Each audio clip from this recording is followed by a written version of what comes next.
तो ये इसमें ये क्वेश्चन जो प्रीवियस क्लास में दिया था कि दो स्ट्रिंग थ्रेड है और चार्ज मास m है, चार्ज q है, पार्टिकल दो कनेक्टेड है, वर्टिकल से बना रहा है एंगल थीटा, वर्टिकल से थीटा एंगल बना रहे हैं। जब इनको किसी लिक्विड में हम डिप कर देते हैं, किसी लिक्विड में डिप कर देते हैं, theta remains unchanged, then you have to calculate dielectric constant of liquid, dielectric constant of liquid. और गिवन क्या था बेटा, इसकी डेंसिटी दी हुई थी, density of m, density of m, और रो दिया था density of liquid, density of liquid ये दिया था ना। तो इसमें पूछा गया था find dial theta remain same, find K dielectric constant when in air and in liquid theta remain same. तो जब ये एयर में हम बात कर रहे हैं, ध्यान देना, जब हम एयर में बात कर रहे हैं,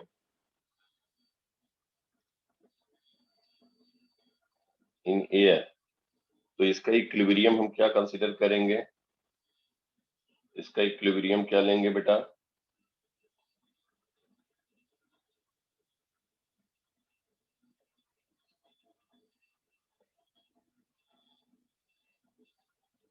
तन्वी ट्राई किया था बेटा या नहीं, ध्यान नहीं रहा?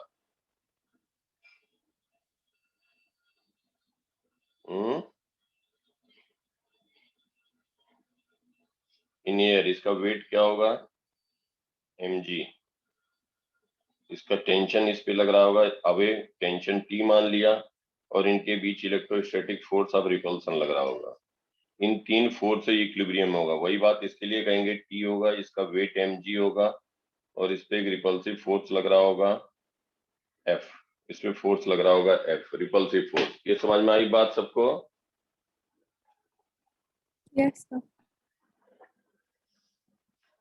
तो हम यहाँ पे कहेंगे ये वर्टिकल एंगल, ध्यान देना,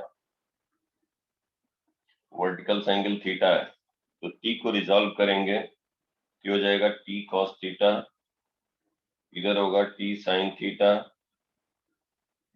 और T cos थीटा को हम कह देंगे T cos theta will be equal to mg at equilibrium, at equilibrium, that is first, second क्या कहेंगे, T cos theta is mg, T sin theta क्या कह दोगे, T sin theta is equal to F, this is second. F की value हो जाएगी दोनों के बीच का डिस्टेंस, ये थीटा वर्टिकल से है, और इसका लेंथ स्ट्रिंग का let distance between charge particle is small r, दोनों के बीच का डिस्टेंस हम स्मॉल r मान लेते हैं। इनके बीच फोर्स ऑफ रिपल्सन जो होगा Q1 Q2 Q square upon 4 pi epsilon naught r square. तो ये सेकंड में वैल्यू पुट कर दें तो T sin theta will be equal to Q square upon 4 pi epsilon naught r square, that is second। और first है T cos theta is equal to mg। ये समझ में आया बेटा सबको? Yes sir.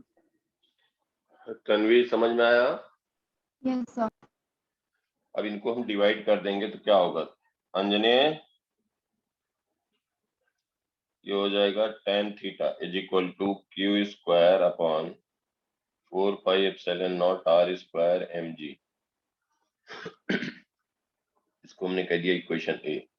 when whole system is dipped into liquid का मान लेते हैं डाइलेक्ट्रिक कांस्टेंट के है, theta remain same, theta same रहेगा, इसका मतलब बेटा ये हो गया कि दोनों चार्ज पार्टिकल के बीच का जो डिस्टेंस है that will also remain same. समझ में आ रही बात? यस। तो यहाँ पे हम कह रहे हैं कि when whole system dipped in liquid having dielectric constant K, having dielectric constant K, whole system को डिप कर दिया जाए।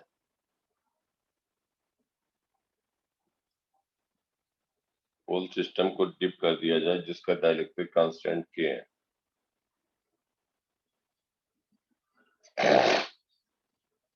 जिसका डाइलेक्ट्रिक कांस्टेंट K है। तो अब क्या हो जाएगा बेटा, देखो ये जो हमने डिप किया तो लिक्विड, कुछ लिक्विड आ गया इनके बीच में, पूरा सिस्टम ये लिक्विड आ गया, लिक्विड का डाइलेक्ट्रिक कांस्टेंट K मान लिया। अब जो इनके बीच फोर्स ऑफ रिपल्सन होगा दोनों के बीच में, जब थीटा सेम है तो दोनों के बीच का डिस्टेंस r सेम रहेगा। ये बात समझ में आ रही बेटा? Tanveer, Yes, sir. समझ में आ रहा है ना? अब इसमें देखो एफ डैश चेंज हो गया, एफ डैश क्या हो जाएगा बताओ, Q square upon 4 pi epsilon not, Q square upon 4 pi epsilon naught के इंटू आर स्क्वायर, आर वही रहेगा, के टाइम डिक्रीज कर गया, डाइलेक्ट्रिक कांस्टेंट यहाँ पे आ गया, और इसमें टेंशन जो होगा वो टी डैश लिखेंगे, इसका वेट होगा mg, mg वेट होगा, और क्या फोर्स होगा, कोई और फोर्स होगा तन्वी, अंजलि? Point force. हाँ बॉयंट फोर्स होगा, बिल्कुल सही बात है। बॉयंट फोर्स होगा, तो बॉयंट फोर्स होगा तो वर्टिकल डायरेक्शन में, तो बॉयंट फोर्स होता है weight of liquid displaced, weight of liquid displaced, weight of liquid displaced होगा। तो वेट क्या कहेंगे, इसका मास m है, m मास है, volume into density of object, volume लिखेंगे m अपॉन रो। ये समझ में आया सबको? m upon sigma, that is volume of particle having mass m charge q। ये समझ में आ रही बात बेटा? इसमें Yes. Buoyant force, buoyant force क्या लिखते हैं, weight of liquid displaced, liquid कितना डिस्प्लेस करेगा, जितना उस पार्टिकल का ऑब्जेक्ट का वॉल्यूम होगा, इतना वॉल्यूम है v, v वॉल्यूम है into weight of liquid displace, तो मास ऑफ लिक्विड डिस्प्लेस क्या होगा, v into density of liquid, mass of liquid displaced into g, weight of liquid displace है, v की वैल्यू रखेंगे volume m by sigma into density of liquid into g, ये buoyant force आया। Buoyant force इस पे लग रहा होगा अपवर्ड डायरेक्शन में, यही बात यहाँ पे हो जाएगी, इसका वेट लगेगा mg, fb लगेगा ऊपर, और यहाँ पे टेंशन होगा टी डैश, ये वर्टिकल से एंगल हो गया थीटा। तो किसी एक के इक्विलिब्रियम में बात करें तो एट इक्विलिब्रियम क्या लिखोगे, एट इक्विलिब्रियम, एट इक्विलिब्रियम क्या लिखोगे, T dash cos theta plus F B, T dash cos theta plus F B is equal to M G, और दूसरा हम कह देंगे T dash sine theta, T dash cos theta एक vertical होगा और एक टी डैश साइन थीटा होगा जो एफ डैश को बैलेंस करेगा, T dash sine theta is equal to F dash लिखोगे Q square upon 4 pi epsilon naught के इंटू आर स्क्वायर, तो T dash sine theta is equal to Q square upon 4 pi epsilon naught K R square, ये हो गया आपका second. From first लिख सकते हैं T dash cos theta is equal to M G minus F B, buoyant force, T dash cos theta is equal to M G is weight minus buoyant force m by sigma, this is volume of liquid displaced into g, तो ये हो गया second dash कहते हैं, और ये हो second dash, sorry इसको कह दिया जाए फर्स्ट डैश, तो यहाँ पे लिख रहे हैं first dash divided by second, तो ये आ जाएगा यस सेकेंड, देखो ध्यान से, second divided by first dash, यहाँ पे लिखोगे tan theta is equal to Q square upon 4 pi epsilon naught K R square upon, इसको डिवाइड करेंगे तो यह आ जाएगा m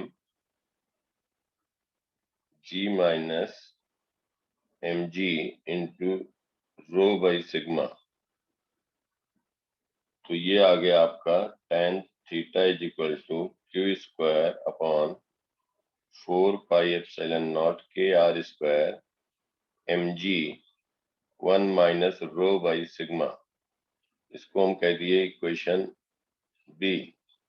अब देखो ध्यान से बेटा, एक हमारे पास है बी और एक tan थीटा। जब हमने एयर में लिखा था tan थीटा एयर में लिखा था वो ये था Q square upon 4 pi epsilon naught R mg।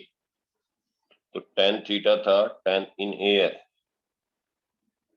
Air tan theta कितना था Q square upon 4 pi epsilon naught mg। ठीक है, ये था ए, ये था इक्वेशन ए और बी। यहाँ पे हम कहेंगे tan theta is equal to, इसको इक्वेट कर दिया जाए from A and B, from A and B क्या लिखोगे बेटा, दोनों को इक्वेट कर दो। Q square upon 4 pi epsilon naught mg is equal to Q square upon 4 pi epsilon naught mg। यहाँ पे होगा आर स्क्वायर, सॉरी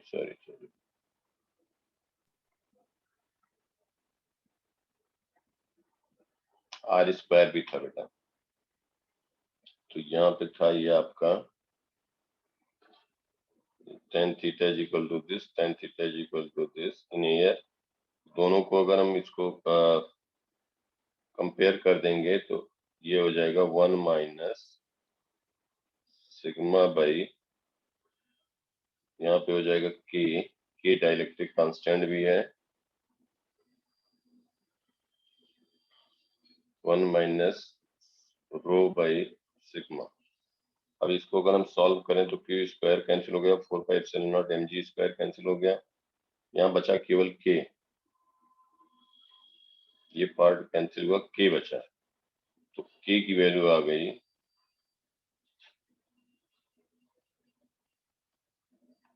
के आ गया 1 upon 1 minus rho by sigma. K लिख सकते हैं sigma upon sigma minus rho. Final result आ गया डाइलेक्ट्रिक कांस्टेंट का। अब जरा ध्यान समझो, इसका मतलब हो गया कि किसी पे डिपेंड नहीं किया, किसी पे डिपेंड नहीं किया।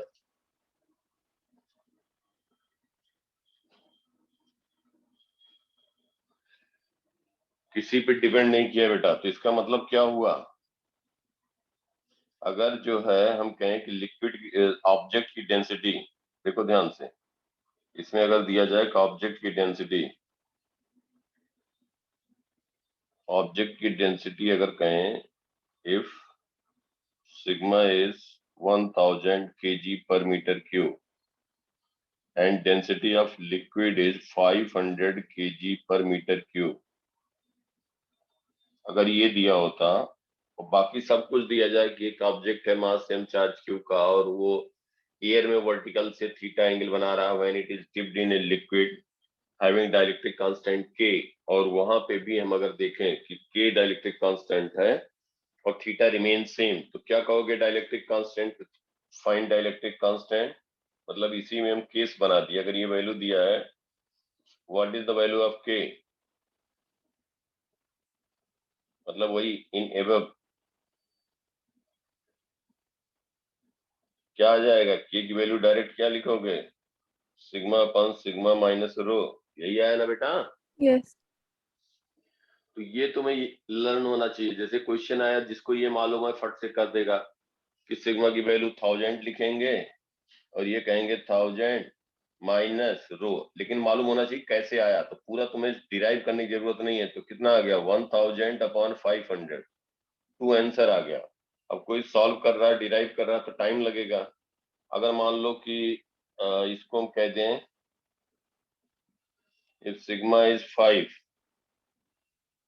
kg पर मीटर क्यूब और रो दे दिया जाए 2 kg पर मीटर क्यूब, तो के क्या लिख दोगे 5 अपॉन 5 माइनस 2, 5/3। के की वैल्यू आ गई, समझ में आया ना। बोलो बेटा। Yes, sir. Anjani, Yes, sir. Anjali, Yes, sir. तो इस तरह से भी आ सकता है।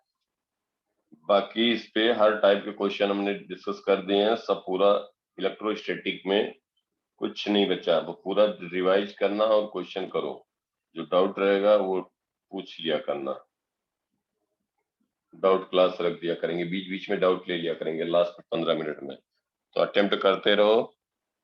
और बाकी हम स्टार्ट करते हैं अगला टॉपिक। देखो यहाँ पे चार्ज डिस्ट्रीब्यूशन, अभी हम कैपेसिटर की स्टार्टिंग कर रहे हैं। सर अभी मेरे पास इलेक्ट्रोस्टैटिक्स में कुछ डाउट है जो मैंने आपको भेजे हैं, क्या हम वो सॉल्व कर सकते हैं? भेजा था आपने? यस सर, अभी अराउंड 6:40 ऐसे भेजा था। एक सेकंड, तो बिल्कुल कर सकते हैं, देखो बिल्कुल करते हैं बेटा, देखा नहीं, रुको।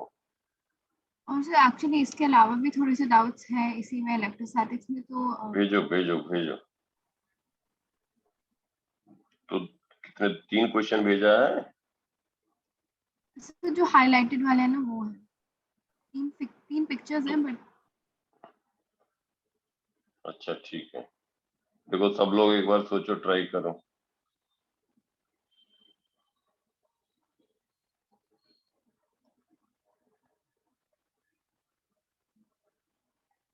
तीन पेज भेजा है बेटा? Yes sir.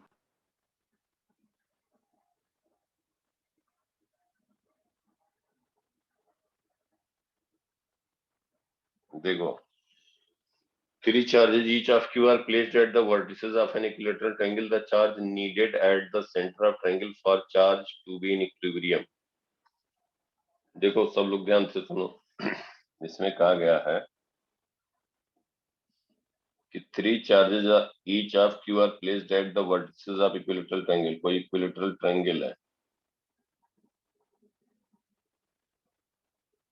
इक्विलेटरल ट्रायंगल है।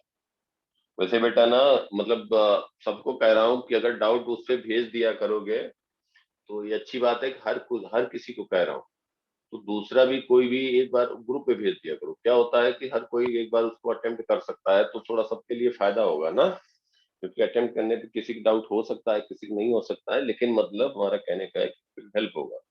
चलो यहाँ पे देखो, इस पे चार्ज क्यों है अंजलि? Yes sir. देखना है तीनों पे, अंजनी तीनों पे चार्ज क्यों है। अब पूछा गया है, और इक्विलेटरल ट्रायंगल है, साइड लेंथ एल ले लिया, charge needed at the centre of triangle, मतलब कितना चार्ज इसके सेंटर पे रहे ट्रायंगल के, कि charges to be in equilibrium, charges to be in equilibrium, यहाँ पे हम कहते हैं क्यू डैश चार्ज मान लेते हैं। अब चार्जेस इक्विलिब्रियम में रहे, इसका मतलब क्या हुआ, सेंटर वाला तो इक्विलिब्रियम में रहेगा ही, कोई भी वैल्यू रख देंगे। क्यों रख देंगे, क्यों रहेगा, क्योंकि अगर क्यू डैश की बात करें, देखना ध्यान से, क्यू डैश पे फोर्स एक ही लगेगा, क्यू के कारण, इस क्यू के कारण इधर लगेगा, इस क्यू के कारण इधर लगेगा, और इक्वल एंड अपोजिट होंगे, तो ये तो रेस्ट में रहेगा। समझ पा रहे हो बात को? Yes sir. तनवीर समझ रही हो बेटा? अंजनी? Yes sir. तो बीच पे जो रहेगा वो तो कोई भी मतलब देखेगा तो वो तो इक्विलिब्रियम में रहेगा ही।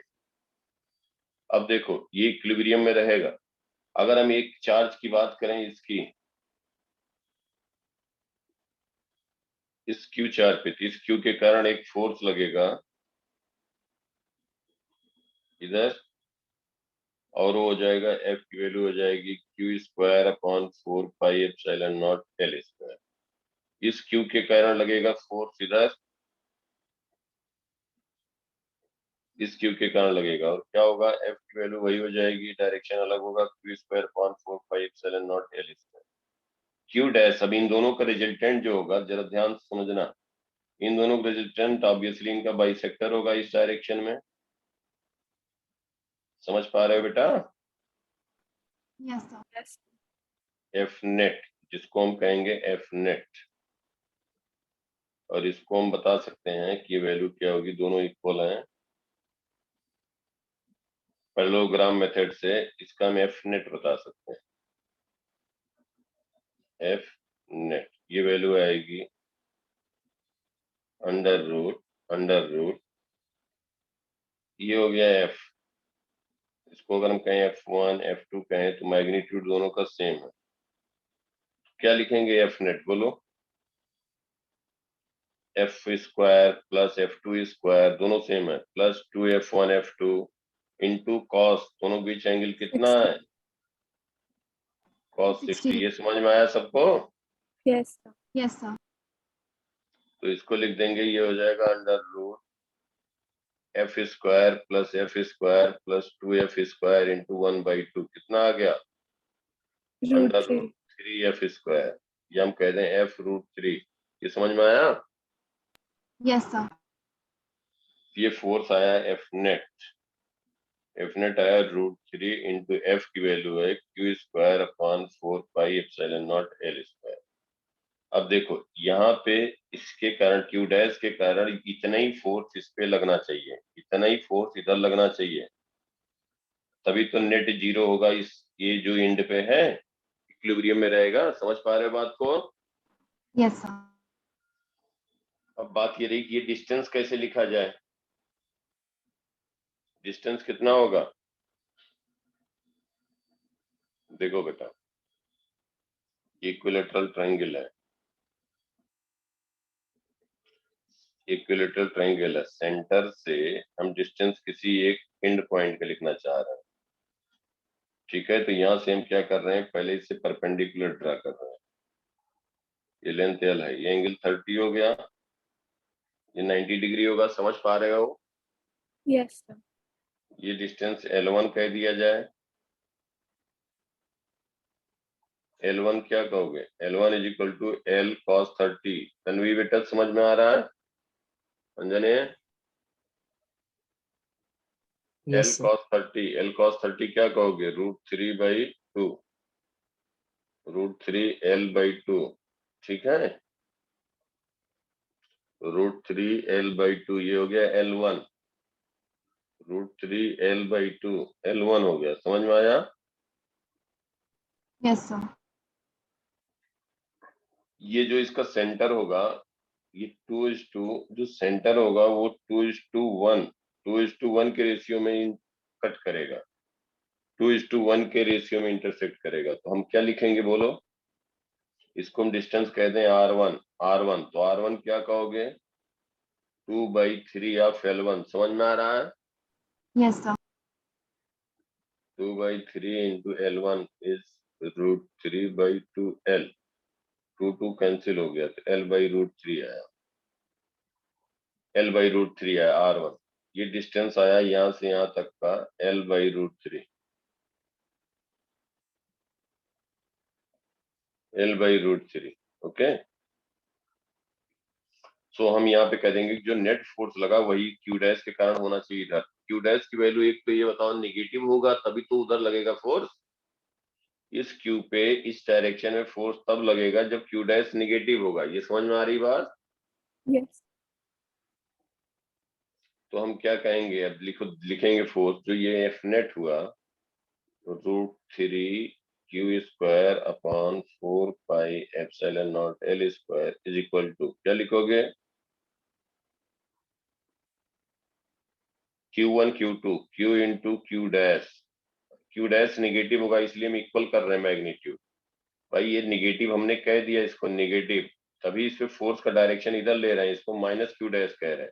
अब फोर्स के डायरेक्शन हम इधर ले रहे हैं, इसीलिए ले रहे हैं क्योंकि नेगेटिव चार्ज है। लेकिन जब फोर्स लिखेंगे तो Q1 Q2 लिख रहे हैं, मैग्नीट्यूड लिख रहे हैं क्योंकि डायरेक्शन नेगेटिव के कारण हम लिख चुके हैं। Q dash upon 4πε0 distance L upon √3 whole square. समझ में आया सबको? तो 4πε0 कैंसिल हो गया, एक Q कैंसिल हो गया।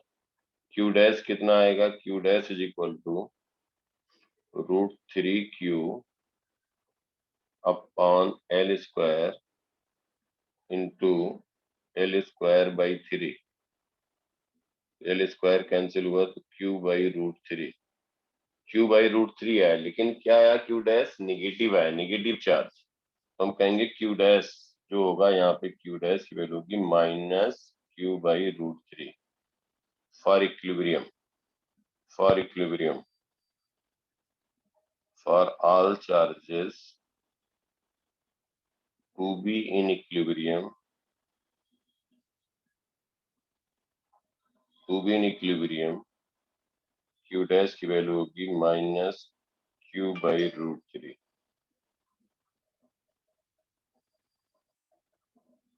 तो इसका आंसर हो जाएगा, समझ में आया? Yes sir. नेक्स्ट देखो।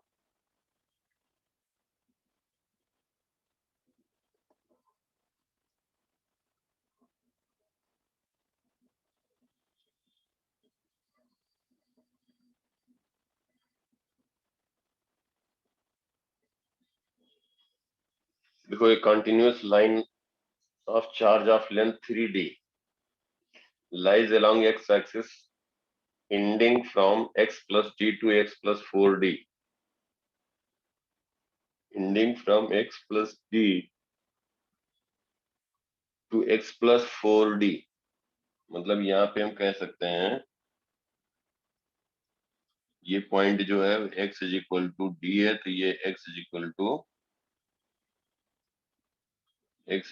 टू 4d है, और ये x is equal to d है। तो बट वो जो लेंथ है वायर की वो तो सिर्फ 3D है चार्ज की। अरे बेटा, यहाँ से ओरिजिन से बात कर रहा है, x वेरिएबल है, x वायर की लेंथ 3d है। सुनो, ये ओरिजिन है, यहाँ से एक एंड कितना है d डिस्टेंस पे, डी। दूसरा एंड कितना है 4d पे, समझ में आया ना? Yes sir. x की लिमिट दी गई है, लेंथ तो 3d ही है, इस पे दिया हुआ है continuous line, continuous line of charge of length 3d lies along x-axis extending from x plus d to x plus 4d. The line carries a uniform linear charge density lambda coulomb per meter. दिया है lambda coulomb per meter, lambda coulomb per meter.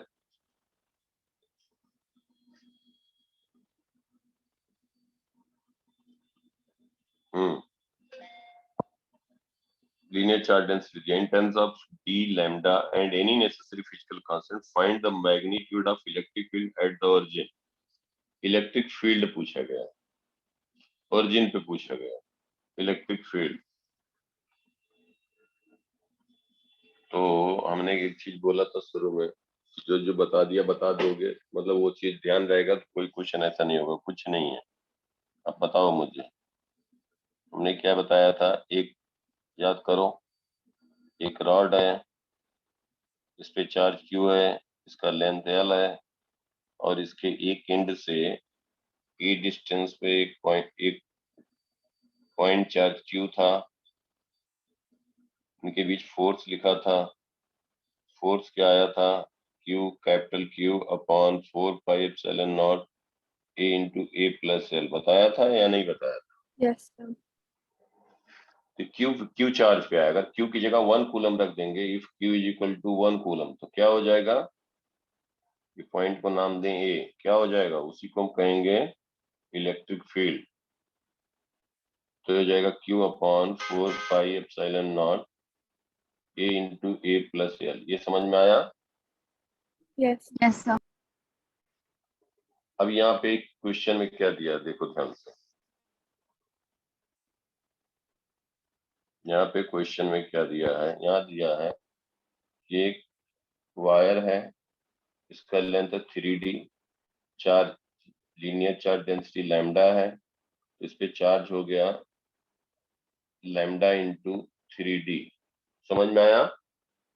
Length 3d है, charge per unit length lambda है, तो कितना हो जाएगा इस पे चार्ज, ये हो गया, और यहां से दिया है ए डिस्टेंस d, सॉरी ये दिया था d, ए की जगह d दिया है, और a प्लस एल की जगह पे a प्लस एल की जगह पे a प्लस 3d दिया है, मतलब 3d लेंथ है, तो ये 4 है, 4D. तो हमें उसकी जरूरत ही नहीं थी, a की वैल्यू d हो गया, और l की जगह पे क्या आ गया 3D आया ना। इस पॉइंट पे इलेक्ट्रिक फील्ड लिखोगे E, क्या लिखोगे E, Q कितना है 3 lambda D upon 4 pi epsilon not, A कितना है D, A प्लस L कितना है 4D। समझ में आया सबको? Yes, sir.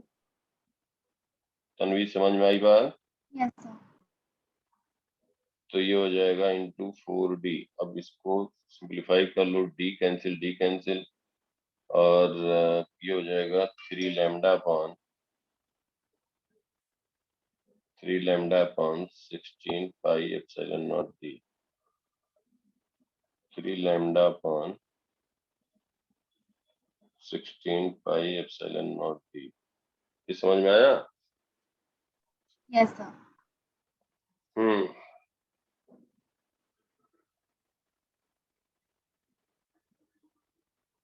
ये दिया था, ये हो गया C।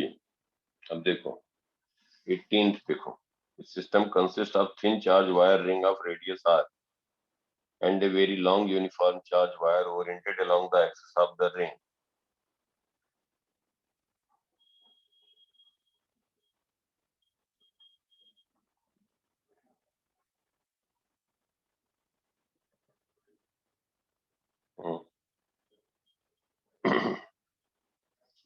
This system consists of thin charge wire ring of radius r and a very long uniformly charged wire oriented along the axis of the ring with one of its end coinciding with the center of ring. The total charge on the ring is Q and the linear charge density on the straight wire is lambda.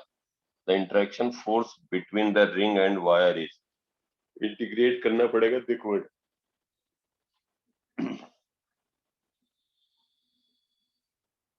कौन सा number था ये, 18। यहाँ पे दिया है ये ring है, ये रिंग है, रिंग पे चार्ज कितना दिया है बेटा Q, इसका रेडियस है R और यहाँ पे इसके सेंटर से एक वायर प्लेस्ड है, देखना ध्यान, सेंटर से एक वायर प्लेस्ड है टिल इन्फिनिटी। इन्फिनिटी मतलब R के कंपैरिजन में इसकी लेंथ बहुत ज्यादा है, यानी कि इनफाइनाइट मतलब कुछ नहीं होता, किसी कंपैरिजन में बहुत ज्यादा।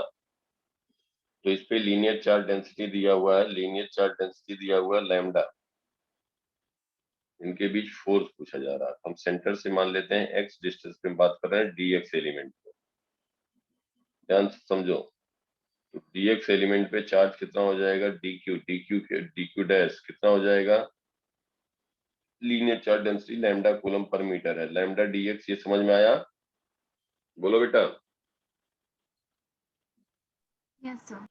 ये dq डैश है, इस रिंग के कारण यहाँ पे इलेक्ट्रिक फील्ड इधर होगी, इलेक्ट्रिक फील्ड E की वैल्यू E मतलब force experience by 1 coulomb charge, क्या लिखोगे Q upon 4 pi epsilon not, QX upon 4 pi epsilon naught R square plus X square 3/2। ये बताया था ना रिंग के परपेंडिकुलर Yes, एक्सिस पे। अब यहाँ 1 कूलम पे इतना फोर्स है, तो अगर DQ डैश चार्ज है तो DF फोर्स कह देंगे, क्या कह देंगे DQ डैश इंटू E। समझ में आया सबको? DQ डैश कितना है lambda DX into QX upon 4 pi epsilon not, 4 pi epsilon naught R square plus X square power 3/2। DF लिखोगे तो lambda Q X DX upon 4 pi epsilon not, 4 pi epsilon naught R square plus X square 3/2। इसको total integrate करेंगे, x की limit क्या लिखोगे 0 to infinity, इसको कहोगे 0 to f। देखो ध्यान से, रिंग के सेंटर पे इलेक्ट्रिक फील्ड 0 होगी ना। Yes sir. जब हम रिंग के सेंटर से x डिस्टेंस पे इलेक्ट्रिक फील्ड बनाते थे तो ऐसे बनता था ना बेटा, याद आया? मैक्सिमम यस कब सर। होता था R/√2 पे, तो 0 होता था, तो यहाँ पे 0 होगा और इनफाइनाइट पे भी इलेक्ट्रिक फील्ड 0 हो जाएगी। समझ में आई बात?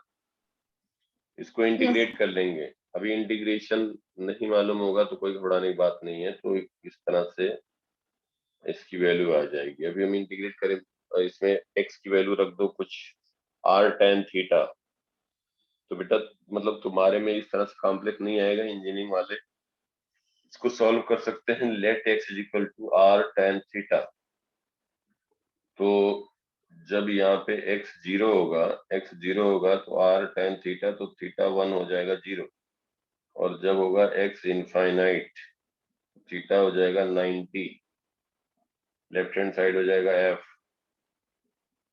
लैम्डा क्यू x लिखोगे r tan theta upon 4 pi epsilon not, और ये हो जाएगा r स्क्वायर प्लस x की जगह r tan थीटा है, r square tan square theta 3/2, dx लिखोगे dx बाई डी थीटा, ये लिखोगे तो r sec स्क्वायर थीटा, तो dx is equal to r sec square theta D theta, dx is equal to r sec square theta D theta, तो इसको लिख देंगे r sec square theta D theta, और ये हो गया 0 से 90। डिनोमिनेटर मैथमेटिक्स है बेटा, टेंशन नहीं लेना है, इंजीनियरिंग वालों को मालूम होगा, lambda Q r tan theta into r sec square theta upon 4 pi epsilon naught r square r cube sec cube theta into D theta, तो ये sec स्क्वायर थीटा और ये कैंसिल हो गया, यहाँ r स्क्वायर 2 r गए, यहाँ बचा थीटा, हम कहेंगे lambda Q upon 4 pi epsilon not, ये बाहर हो गया 0 से 90, थीटा को भी थोड़ा सॉल्व कर दिया जाए, sine theta upon cos theta, एक आर बाहर हो गया, cos theta into cos theta D theta, cos theta cancel हो गया, साइन थीटा का इंटीग्रेशन होता है minus cos theta, minus sine हो गया बाहर, कॉस थीटा हो गया 0 90, माइनस lambda Q upon 4 pi epsilon naught R cos 90 minus cos 0, cos 90 होता है 0 और कॉस 0 होता है 1, इसको लिखेंगे minus lambda Q upon 4 pi epsilon naught R 0 minus 1, हो जाएगा lambda Q upon 4 pi epsilon naught R, ये हो गया force, lambda Q upon 4 pi epsilon naught R. Mathematical calculation ज्यादा रहा लेकिन उसको घबराने का, ठीक है। इस तरह वाले 21 बताया था बेटा, क्लास में नहीं बताया था। यस सर, जब मैंने लेकिन वापस ट्राई किया तो नहीं सॉल्व कर पाए। A large thin uniformly charged sheet is placed in an external electric field. Electric field on two sides of sheet is shown in figure. The surface charge density on the sheet is. Surface charge density on the sheet is. Large thin uniformly charged sheet. 8 दिया 12 दिया, देखो 21,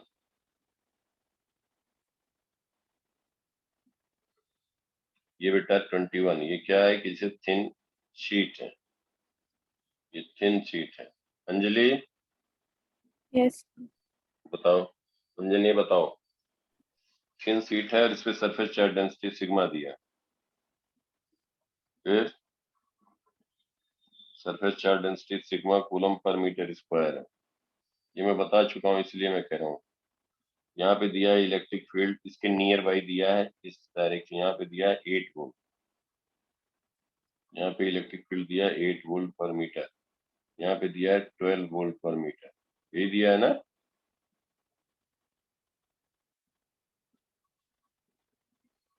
eight Yes. दिया, हाँ। Near by it surface charge density sigma पूछा गया। ये thin infinitely large area का thin sheet है बेटा, इसको क्या किया गया, प्लेस किया गया एक्सटर्नल इलेक्ट्रिक फील्ड में। देखो एक्सटर्नल कोई इलेक्ट्रिक फील्ड है, देखो ध्यान से समझो,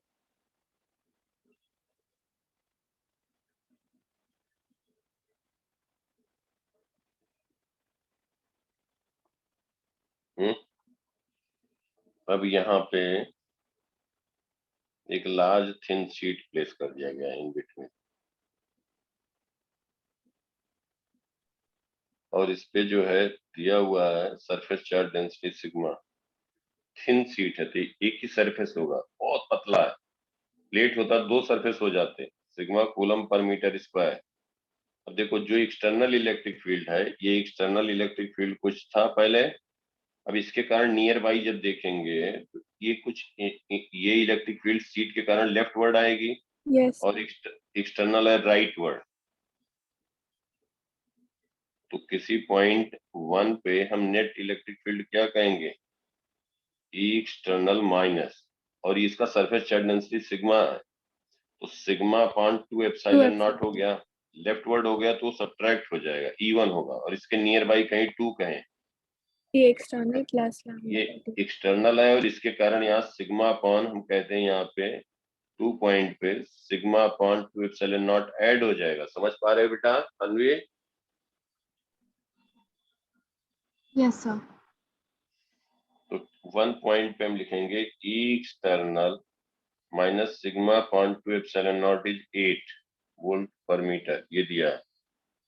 और दूसरे में पूछा, दूसरे पे दिया है E external plus sigma upon 2 epsilon naught, कितना दिया है 12 वोल्ट पर मीटर। ये हो गया सेकेंड। हमें बताना क्या है, सिग्मा, तो second minus first, external cancel हो जाएगा, क्या आ जाएगा, सेकेंड से फर्स्ट को सब्ट्रैक्ट करेंगे, 2 into sigma upon epsilon naught is equal to 12 minus 8 that is equal to 4। तो 2 कैंसिल हो जाएगा, sigma upon epsilon naught is equal to 4, तो सिग्मा आएगा 4 एप्सिलॉन नॉट। समझ में आया? Yes sir.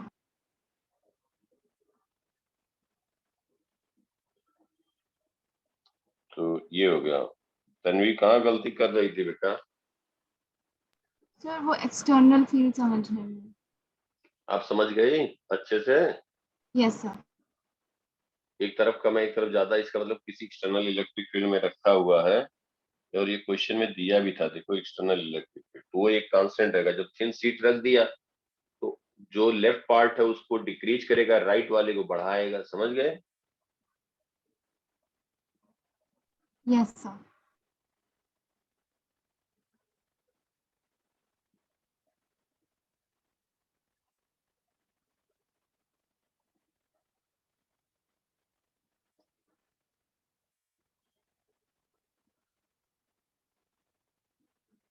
देखो बेटा, using Thomson model of the atom, consider an atom consists of 2 electrons, each of charge minus E embedded in a sphere of charge plus 2E, and radius R. In equilibrium, each electron is at a distance d from the center of atom. What is the equilibrium separation between electrons? Thompson model क्या होता है बेटा, बोलो।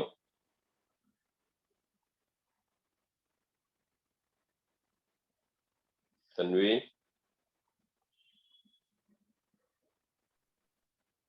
Sir मैं disconnect हो गई थी बीच में, क्या आप वापस रिपीट कर सकते हैं? क्वेश्चन पढ़ने तक मैं थी।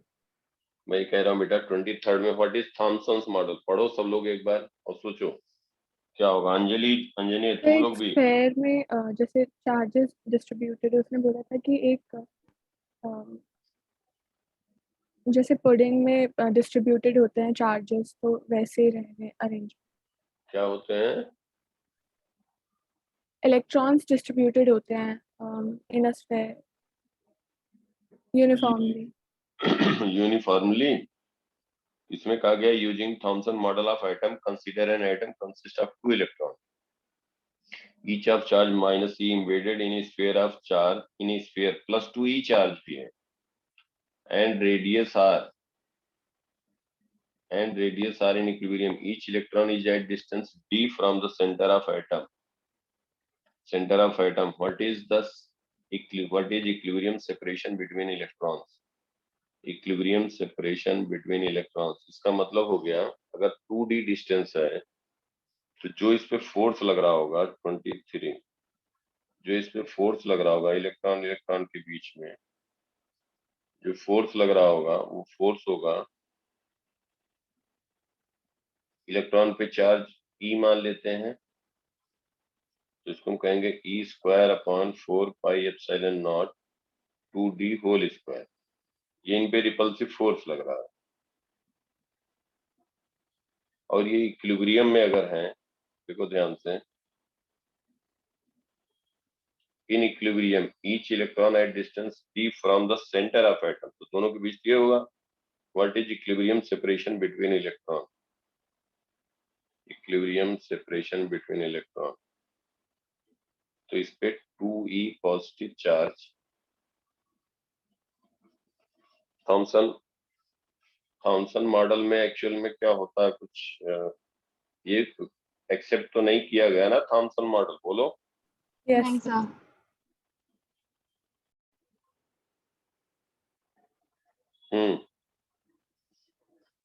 इसमें ये है, समझ गया कि ये जैसे स्फीयर है,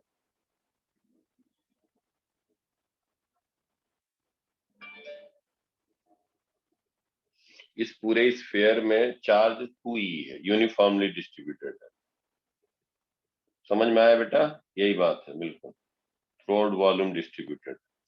अब हम यहाँ से सेंटर से पहले तो हम देख लें डी डिस्टेंस पे इलेक्ट्रिक फील्ड कितना होगा, ध्यान से देखना। तो यहाँ पे हम इलेक्ट्रिक फील्ड लिख रहे हैं, तो इलेक्ट्रिक फ्लक्स लिखेंगे किसके अंदर कितना चार्ज इंक्लूड होगा। तो 2e/4/3 पाई r क्यूब, ये हो गया चार्ज पर यूनिट वॉल्यूम। समझ में आया बेटा सबको? Yes. तो ये हम कह देंगे कि, तन्वी समझ में आ रही बात बेटा? Yes sir.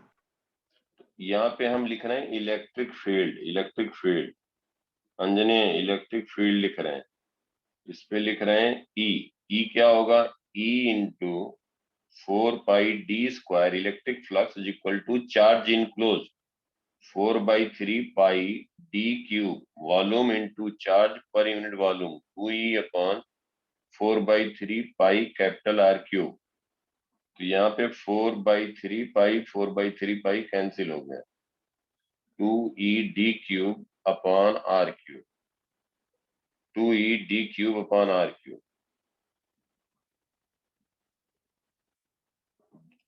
ठीक है बेटा,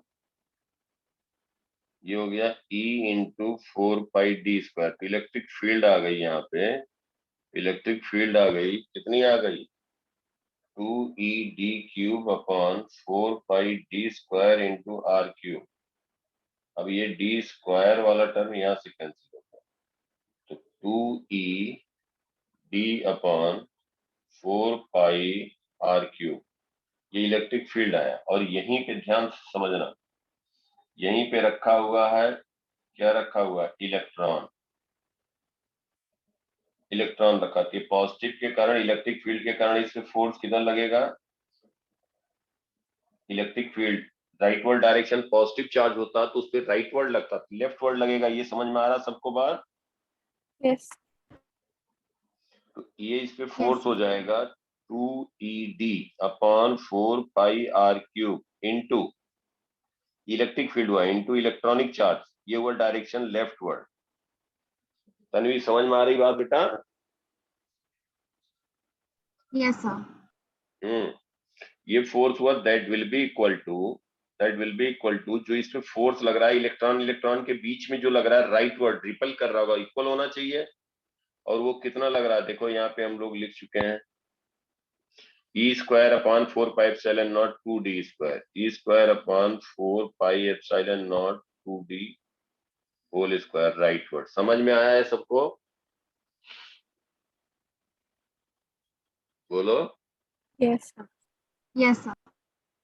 अंजने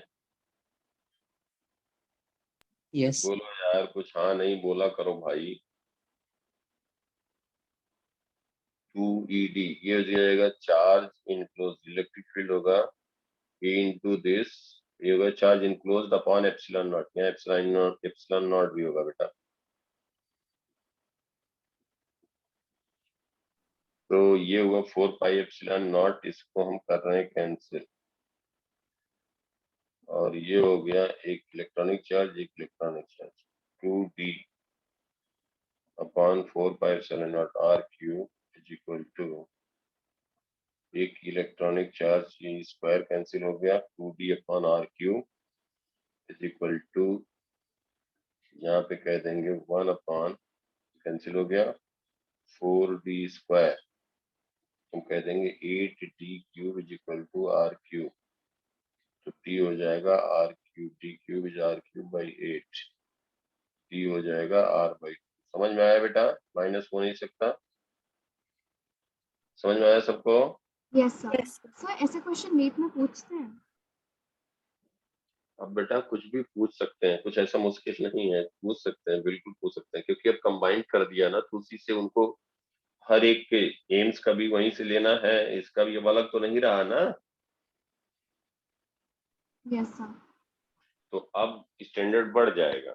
मतलब पहले क्या होता था कि जैसे एम्स का अलग स्टैंडर्ड होता था, उसका अलग होता था, तो अब तो कुछ भी पूछेंगे, कुछ भी पूछेंगे, इसलिए यही हेल्प करेगा, क्योंकि उनको ऑल इंडिया 15-20 बच्चे चाहिए। अगर मान लो, मतलब जैसे एम्स दिल्ली के लिए मैं वैसे कह रहा हूँ, तो उनको रैंक का डिफरेंशिएट करने के एक ही तरीका केवल रहेगा कि टफ पेपर बनाए, मुश्किल क्वेश्चन पूछे। नहीं तो क्या होगा कि मान लो कि यहाँ पे जनरल की सपोज 25 सीट है एम्स में, वो भी मतलब लगभग अप्रोक्सीमेट बता रहा हूँ, प्लस माइनस कुछ हो सकता है, और मान लो कि अगर 50 बच्चे ऐसे हैं कि जिसका ऑल इंडिया रैंक सेम, मतलब सेम आ गई या मार्क्स सेम आ गया, अगर आसान पेपर रहा, 40 बच्चे, तो कैसे किसको देंगे किसको नहीं देंगे? समझ गए ना, ये प्रॉब्लम है, इसलिए स्टैंडर्ड बनाया जाता है। यही बात है आईआईटी के पेपर के साथ। ऐसा नहीं कि बहुत ज्यादा वो चाहते हैं बच्चों को एकदम बिल्कुल ये करते, करें तो क्या रहे क्या करें। अभी जैसे कंप्यूटर साइंस है, मुंबई, आईआईटी दिल्ली, और जैसे कोई चाह रहा है, आप शुरू के मतलब मेजॉरिटी प्रिफर करते हैं, मान लो कोई कॉलेज एक्स को, और वहाँ पे टोटल सीटें मतलब जनरल की 25-26 है, अगर 25-26 बच्चे सेम नंबर पा गए, जिससे जेई मेंस में पा जा रहे हैं, सीबीएसई बहुत बेसिकली पेपर बनाते हैं, तो एनटीए जैसे कंडक्ट करा था, तो आईआईटी के प्रोफेसर अगर इस तरह कर दिए कि सब बच्चे, अगर 50 बच्चे सेम नंबर सेम रैंक लेके आ गए, तो बड़ी दिक्कत हो जाएगी ना, किसको देंगे किसको मना करेंगे, और सीटें 26 है या 10 है मान लो, तो वो प्रॉब्लम आती है। इसलिए बढ़ेगा 100%, स्टैंडर्ड ज्यादा जाएगा। यह है उसी हिसाब से मेरिट जाएगी, लेकिन वो to differentiate the students level, they have to do, there compulsion is there, तो चाह के भी नहीं कर सकते। चलिए बेटा, तो सब अब आएगा बिल्कुल बिल्कुल, और जब आएगा तो उसके बाद सब फिर शुरू हो जाएंगे। तो वो बाद में शुरू होने से पहले कंपटीशन वो निकालता है जो पहले एडवांस में करता है। बाद में तो टीचर भी बताने लगेंगे, देखो भाई से आया तो भाई ऐसे करो, वही क्वेश्चन उठा उठा के, वो सब नहीं, पहले से इतना तैयारी करो कि बताया था मैं शुरू में ही कि जैसे 12वीं क्लास में हो तो समझ लो 8th 9th पेपर दे रहे हैं, तब कंपटीशन में आदमी सिलेक्शन श्योर होता है, तब आदमी रैंक सोचता है, तो सिलेक्शन कभी मतलब वो रहता नहीं, सिलेक्शन नहीं होगा, रैंक इधर उधर हो सकती है, तो उस तरह से करना चाहिए। जो सिलेक्शन सिलेक्शन सोचता है किसी किसी तरह हो जाए, तो उसका कभी नहीं होता, सच यही है। देखो 24, a positive charge Q is placed in a spherical cavity. अरे तुम लोगों को केमिस्ट्री मालूम रहेगा, ये थॉमसन मॉडल पढ़ना होगा, अब हम फिजिक्स में हमें जरूरत ही नहीं ना केमिस्ट्री का, ये सब आसान चीज है। कैसे अंजलि को मालूम था कि वो बिल्कुल आ, कितना से एग्जाम्पल दिया, एकदम तुरंत समझ में आ गया कि ये जो है क्या था बेटा, वाटरमेलन, पूरा जो रेड वाला पार्ट है वो हो गया पॉजिटिव चार्ज रहता है, जो उसके सीड्स होते हैं ब्लैक ब्लैक, वो इलेक्ट्रॉन होते हैं, वही थॉमसन मॉडल अभी आदमी कभी भूलेगा ही नहीं। तो वही टू ई पूरे में यूनिफॉर्मली डिस्ट्रीब्यूटेड था, और वो सीड, वो इलेक्ट्रॉन दो प्लेस थे, उस पे हम नेट चार्ज, उस नेट फोर्स इक्विलिब्रियम में रहने के लिए नेट फोर्स 0 पे, कुछ ऐसा है नहीं, घबराने की बात नहीं, आसान है। वही बात है, छोटी चीज ना मालूम रहे तो वही मुश्किल है। देखो बेटा, यहाँ पे ये positive charge Q is placed in a spherical cavity made in a positively charged sphere with uniform volume charge density. Positive charge Q is placed in a spherical cavity made in positively charged sphere with uniform volume charge density. The center of sphere and cavity are displaced by a small distance L. The center of sphere and cavity are displaced by small distance L. Force on charge Q is, अच्छा, देखो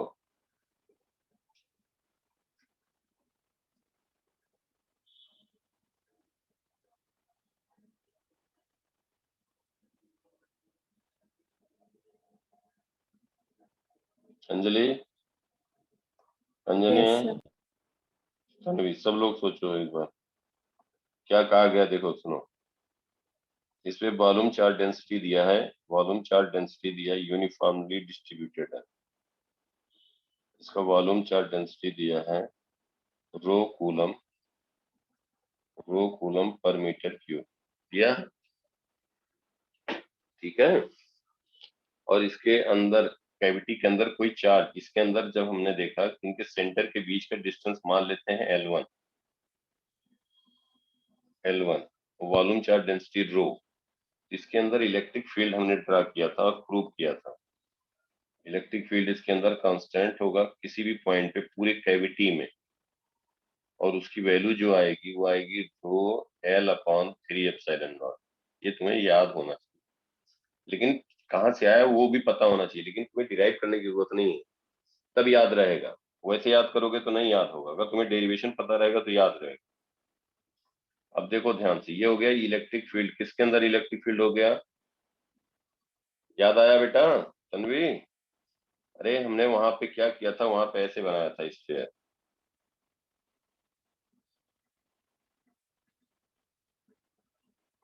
ऐसे बनाया था और cavity यहाँ पे लिया था, याद करो, डिराइव किया था बेटा, खूब टाइम लगा के इत्मीनान से बताया था, एक एक चीज रिवाइज किया करो बेटा। जो बताया हूँ वही, कुछ भी देख रहे हो कहीं भी देखोगे जो बताया हूँ उसी का पार्ट होगा, नया कुछ आएगा ही नहीं, बल्कि ज्यादा बता दिया हूँ। उस तरह सारे पे क्वेश्चन नहीं मिल सकता, लेकिन कोई भी क्वेश्चन ऐसा नहीं होगा कि जो मालूम तुम्हें नहीं है, ये नया चीज आ गया कि सर ने बताया नहीं, वो किया नहीं, उससे ज्यादा सब बता दिया, मतलब बहुत चीज ऐसा होगी जिसपे क्वेश्चन ना मिले, लेकिन जो क्वेश्चन होगा, और ऐसा हो नहीं सकता कि वो हमने डिस्कस ना किया हो। देखो ध्यान से, तो यहाँ पे हमने इलेक्ट्रिक फील्ड, यहाँ पे इस पे चार्ज था, इसके अंदर इलेक्ट्रिक फील्ड हम कैविटी के अंदर किए थे। क्वेश्चन में कहा गया है, पढ़ो,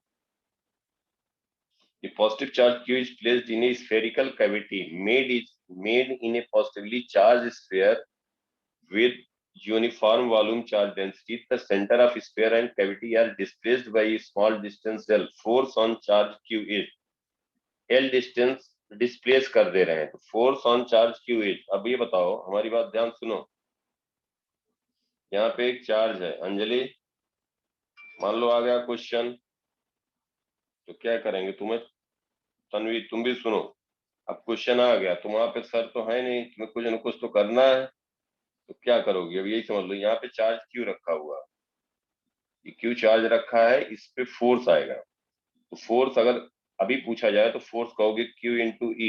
समझ में आ रही बात हमारी कि नहीं? Yes sir. यस। हाँ, क्यू ई कहोगे, तो रो Q L/3 epsilon not, direction यही दिखा दोगे। कौन सा डायरेक्शन दिखाओगे, जिस डायरेक्शन में इलेक्ट्रिक फील्ड होगा, राइट बेटा? सबको समझ में आई यहाँ तक की बात? Yes sir. Yes sir. अब कहा जा रहा है कि दोनों के सेंटर को L डिस्प्लेस कर दिया गया, दोनों के सेंटर, किसके सेंटर को, कैविटी और स्फीयर बड़े वाले को। अब हम देखो यहाँ पे L डिस्प्लेस कर रहे हैं, ध्यान से समझो, सर तो अगर दोनों क्या, को ही कर रहे हैं तो फिर क्या डिफरेंस है? तो सेम वही मैं पूरा सिस्टम में मूव हो गया ना। देखो L क्या हम वहां से उठा के ले आके यहाँ कर दिए, देखो कर दिए कि नहीं, डिस्प्लेस किया कि नहीं, दोनों सेंटर L से डिस्प्लेस हुआ, यस सर। हम वहां से उठा के यहाँ ले आए, या हम लेकर के यहाँ से चले जाए, मान लो कि हम गए दिल्ली से चंडीगढ़, हाँ, सेंटर यही स्फीयर ले गए, तो कुछ फर्क पड़ेगा? No sir. नहीं सर। दोनों सेंटर L डिस्प्लेस हुआ, तो क्या आंसर होगा, वही सोच के बता दिया करो, कुछ नहीं है, कुछ नहीं है। अब बताओ हमने क्या बताया है, जो बताया रहा हूँ उसको एकदम पक्का मालूम रहे। क्वेश्चन इसीलिए हम कहते हैं कि उससे हमें मालूम है ना, अगर सही से समझ गए बात को, ये कहीं के दुनिया जान क्वेश्चन, क्वेश्चन की क्या भी साथ है यार, नहीं होगा, हम अभी भी कह रहे हैं, और कुछ ऐसा नहीं दिख रहा, लेकिन बीइंग स्टूडेंट हो सकता है, तो कोई नहीं, तुम्हें एक दो बार करोगे, जब कॉन्फिडेंस आएगा, एक एक चीज क्लियर होगा और बढ़िया से दिमाग में एकदम बिल्कुल मेमोराइज हो जाएगा, फिर उसके बाद करोगे तो तुम्हें खुद लगेगा यार कुछ हो आए, कहीं से भी आए, देखो अब यहाँ in the direction parallel to L, नहीं, in the direction to parallel to in radial direction with respect to center of cavity, समझ में आया? in a direction with which depends on magnitude of charge density in sphere, in direction which depends on magnitude, direction cannot be determined, in radial direction with respect to center of cavity, radial direction में ही होगा क्या? इसका answer क्या दिया वैसे, क्योंकि इनका भी भरोसा नहीं है ना, क्या दे दिए, बनाने वाले भी माशाल्लाह होते हैं, इसलिए पूछ रहा हूँ क्या आंसर है इसका, लिखा क्या सर है? एक सेकेंड।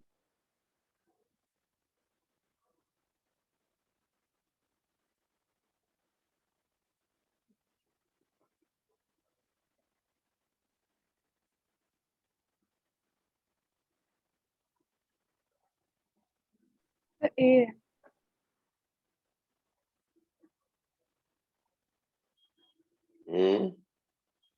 ए है। तो एल के पैरेलल तो वही तो कह रहा हूँ, तभी तो मैं पूछा, ध्यान से समझो, ये हम स्फीयर, ये स्फीयर है, फोर्स जो लगेगा जो येलो से दिखाया, ध्यान समझो बात को, फोर्स जो लगाया वो कंफर्म हो गया, जो डॉटेड लाइन है इसी डायरेक्शन में लगेगा बेटा, जो रेड से दिखाया डायरेक्शन यही होगा, और हम इसको वर्टिकली अपवर्ड कर रहे हैं, तो पैरेलल नहीं हुआ एल के ना, समझ में आया? यस। सर पैरेलल जो कैसे? है, ध्यान से सुनो बेटा, क्या कह रहा हूँ, जो इस पे फोर्स लगा, ये जो रेड से दिखा रहे हैं, ये समझ पा रहे हो बात को, जो भी ग्रीन से दिखा रहे हैं इसी Yes, डायरेक्शन sir. में लगेगा, इसी के पैरेलल लगेगा, यही डायरेक्शन में लगेगा जो रेड से दिखा रहा है ना। अब अगर इस स्फीयर को हम वर्टिकल डायरेक्शन में मूव कराएं, वर्टिकल, तो ये एल, जो भी एल वेक्टर है, एल वेक्टर, ये भी एल यहाँ पे पहुंच गया, तो फोर्स उसके पैरेलल थोड़ी लग रहा है, समझ रहे हो कि नहीं? यस। Yes, sir. तो ये गलत हो गया, इसीलिए हमें मालूम था कुछ न कुछ कर देंगे ऐसा, तभी हमने कहा क्या दिया है, ये तो नहीं हो सकता, in direction parallel to L. दूसरा, in radial direction with respect to centre of cavity, with respect to central of cavity में रेडियल डायरेक्शन भी नहीं सही बैठ रहा, क्योंकि विद रिस्पेक्ट टू अगर हम कैविटी की बात करें तो कैविटी का जो होगा उसके रेडियल डायरेक्शन तो ये होंगे अलग अलग, समझ पा रहे हो बात को? यस अलग। ये भी नहीं होगा, ये जो सेंटर स्फीयर का है और इसके सेंटर का जो डायरेक्शन है उस डायरेक्शन में फोर्स लग रहा होगा, इनके जो लाइन ज्वाइनिंग का डायरेक्शन है उसके पैरेलल फोर्स लग रहा होगा, कहना कुछ चाह रहे हैं, तो करेक्ट आंसर ये होगा कि जो ये पॉइंट हम ओ कह दें, इसको कह दें ओ डैश, ये पॉइंट ओ है, दिस ओ डैश, तो यहाँ पे जो फोर्स लग रहा होगा ओ से ओ डैश में, समझ में आया बेटा? Yes, sir. इस डायरेक्शन में इसके पैरेलल फोर्स लग रहा होगा क्यू ई, और ई जो होगा sigma L vector upon 3 epsilon not, और जो एल वेक्टर होगा वो होगा ओ ओ डैश वेक्टर, समझ में आ गई बात? यस। तो जो भी मतलब होगा यही, बाकी जो दिया है वो सही मुझे कोई नहीं लग रहा।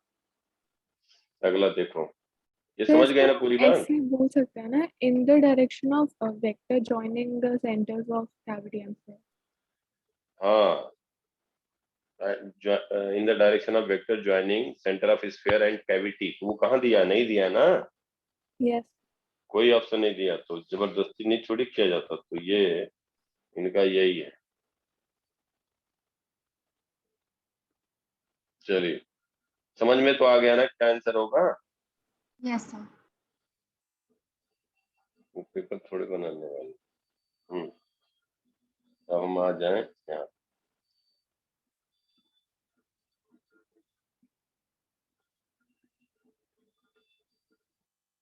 देखो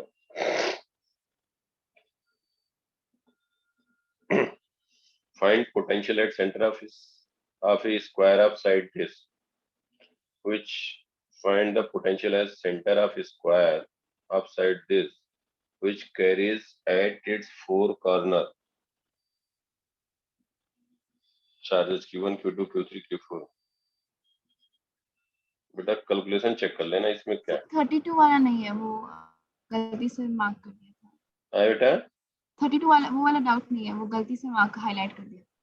अच्छा अच्छा अच्छा, ठीक ठीक।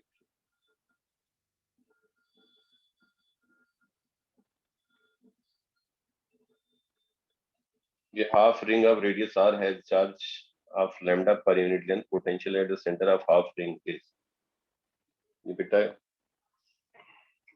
थोड़ा इंटीग्रेशन होगा, कोई बात नहीं।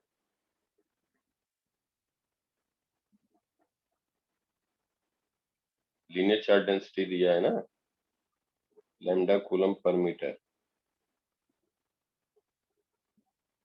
Lambda coulomb per metre. बेटा देखो यहाँ से क्या करेंगे, ये एंगल थीटा लिया हमने और एक एलिमेंट ले लिया, रेडियस आर है, एलिमेंट लिया आर डी थीटा, इसलिए R D theta very small distance, इस पे चार्ज डी क्यू लिखोगी, लैम्डा आर डी थीटा। समझ में आया बेटा?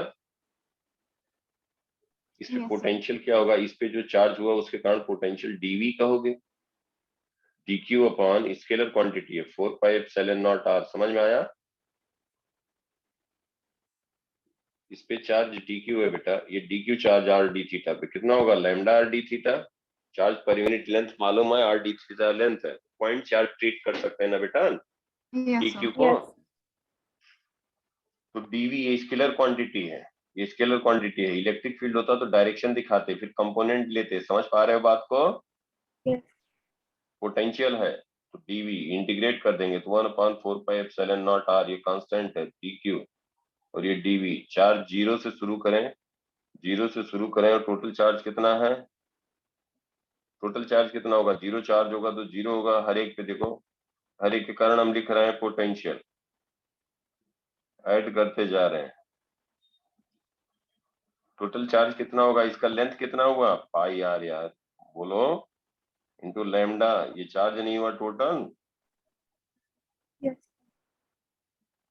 Q dash total. बेटा बता दो तो ये तो लिख सकते हो ना, total charge on ring, half Yes, ring है sir. तो लेंथ हो गया pi R into lambda, total charge हो गया pi R Q, pi R lambda. क्यों हम लिख रहे हैं टोटल चार्ज, क्योंकि चार्ज का फंक्शन है, डीक्यू वेरिएबल है। जीरो टू वी लिख दिया। चलो और बताता हूँ, ये हो जाएगा 1/4 पाई एप्सिलॉन नॉट, हो गया वी आर, इसको लिखेंगे pi R lambda minus zero, pi R lambda upon 4 pi epsilon naught R, एक आर कैंसिल हो गया, इसको कहोगे pi lambda upon 4 pi epsilon naught, pi pi cancel हुआ, क्या आया, lambda upon 4 epsilon naught V आया। एक तरीका ये है,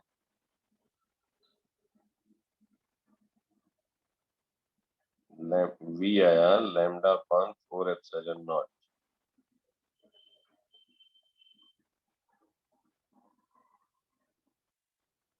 lambda upon 4 epsilon naught, K लगा दिया, के लगा दिया तो क्या होगा, के होता 4 पाई एप्सिलॉन नॉट, यहाँ से पाई से मल्टीप्लाई किया, ये भी पाई हुआ, तो इसको हम कहेंगे के पाई लैम्डा, के पाई लैम्डा।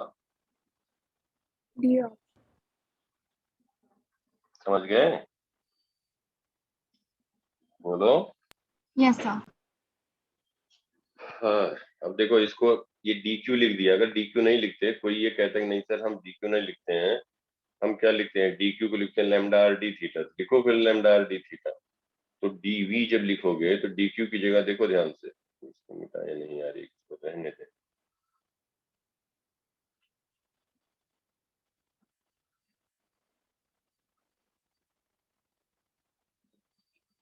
देखो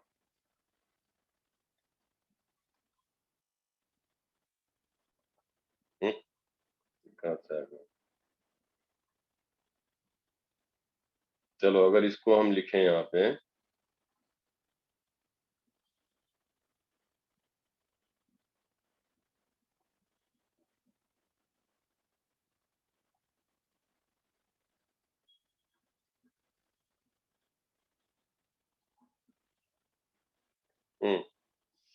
तो कोई ये कह सकता है कि इसको लिखते हैं dv is equal to 1/4 pi epsilon naught r और dq को लिख दो lambda r d theta, lambda r d theta 0 से पाई r लैम्डा और ये 0 टू v। तो यहाँ पे सॉरी, तो इस पे ये अगर लिखा हमने dv ये लिखा, थीटा वेरिएबल हो गया ना, बोलो dv क्या लिखेंगे, lambda r upon 4 pi epsilon naught r into d theta. इसको इंटीग्रेट करेंगे, थीटा की लिमिट क्या लिखोगे बेटा? 0 से 180।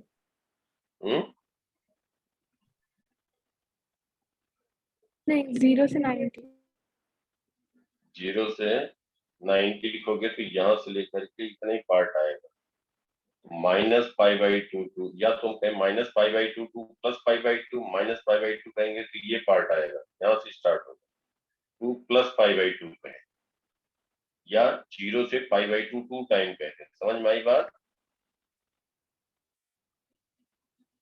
2 टाइम कह दें, जो इसके कारण होगा वही इसके कारण होगा ना, यस। यस फिर वही वैल्यू आ जाएगी, सेम रिजल्ट आ जाएगा। क्या रिजल्ट आ जाएगा? k पाई लैम्डा, तब भी वही आ जाएगा। क्लियर? यस।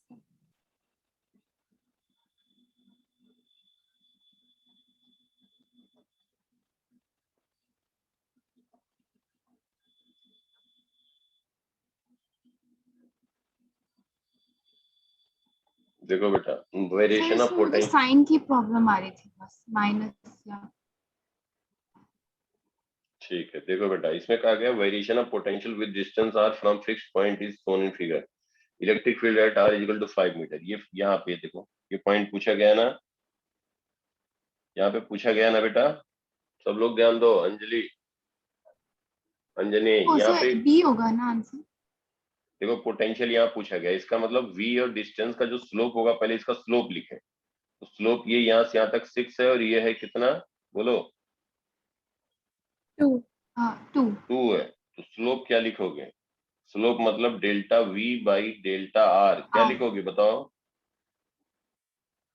6/2 6/2 माइनस स्लोप लिख रहे हैं, क्यों? क्योंकि 90 ज्यादा है, नेगेटिव स्लोप है।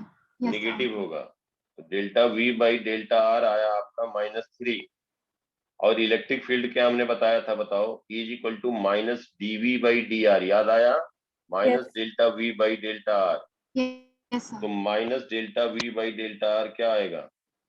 Plus plus 3 volt per metre. समझ में आया? Yes. Yes sir.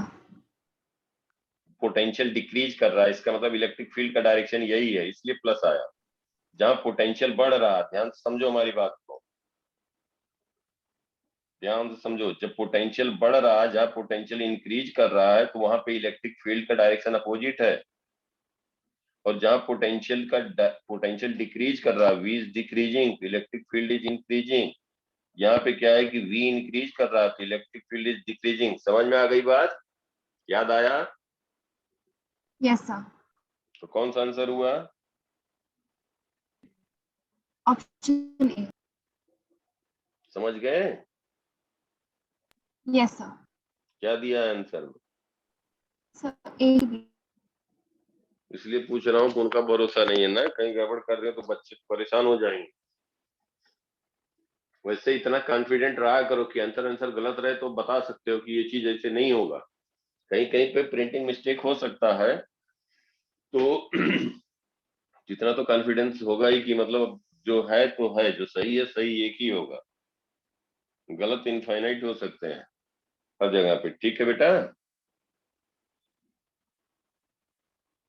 Yes. Yes sir. ठीक है बेटा, बाकी प्रैक्टिस करो, हम देखते हैं क्लास का जैसा भी रहेगा तो बता दिया करूंगा। और वेडनेसडे सैटरडे संडे तो फिक्स ही है, बाकी भी थोड़ा सा सिलेबस आगे करता हूँ, बता दिया करूंगा।